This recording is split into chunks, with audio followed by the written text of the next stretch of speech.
Tra i ruderi della Montevago Vecchia, rasa al suolo dal terremoto, ha trovato il suo rifugio ideale l'artista Pascal, di origini francesi, che ha iniziato a dipingere da giovanissimo, sperimentando delle nuove tecniche di espressione artistiche, e risiede da tempo a Montevago nel suo baglio e ama disegnare e dipingere il multiforme paesaggio siciliano. Io vivo qui da più o meno 30 anni, allora conosco abbastanza tutto il territorio e questi quadri sono fatti proprio su questo territorio che riguarda Santa Margherita, Montevago, Sambuca, eccetera.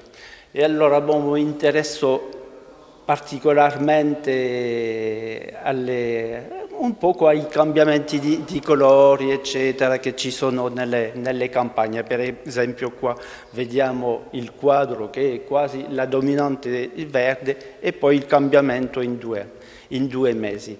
Allora, sono francese, ma comunque in qualche modo appartengo pure alla squadra siciliana e palermitana, tra l'altro perché ho studiato incisione a Palermo, e poi una cosa interessante per i quadri, con dei restauratori di Palermo ho imparato, diciamo, la tecnica per fare i supporti dei quadri, che sono fatti di legno, poi di colla di pelle di coniglio e poi il gesso. Diciamo sono gli stessi supporti che erano utilizzati per le icone. Allora, una durata particolarmente lunga nel tempo. Poi un'altra cosa, che sono dei supporti che assorbono un po' più il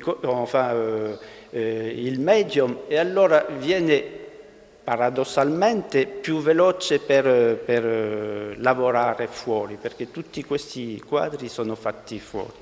Maestro Pascal, ecco, lei ha detto che è francese, è venuto qui a Montevago, ha ristrutturato questo baglio. Cosa la lega a questi territori? Ecco, perché? Vorremmo capire qual è, diciamo, la motivazione per cui lei ha deciso di venire in questo luogo.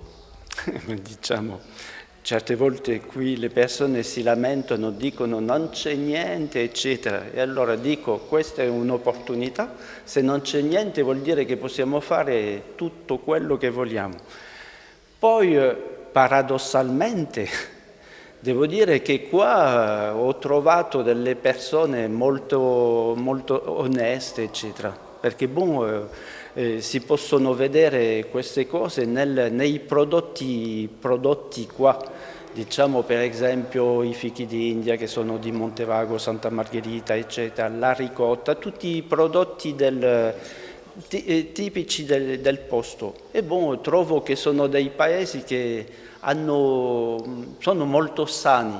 Poi qua ci conosciamo tutti, ci vogliamo bene tutti, eccetera. È piacevole vivere qui in questi piccoli paesi. Lei vende i quadri, dico, se qualcuno vuole acquistarne, non so.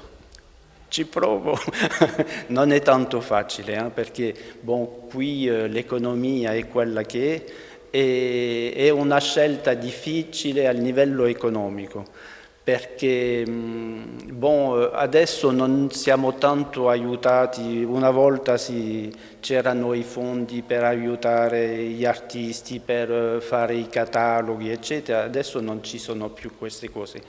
È una situazione molto difficile, è una scelta di vita e poi è una scelta quasi spirituale, potremmo dire.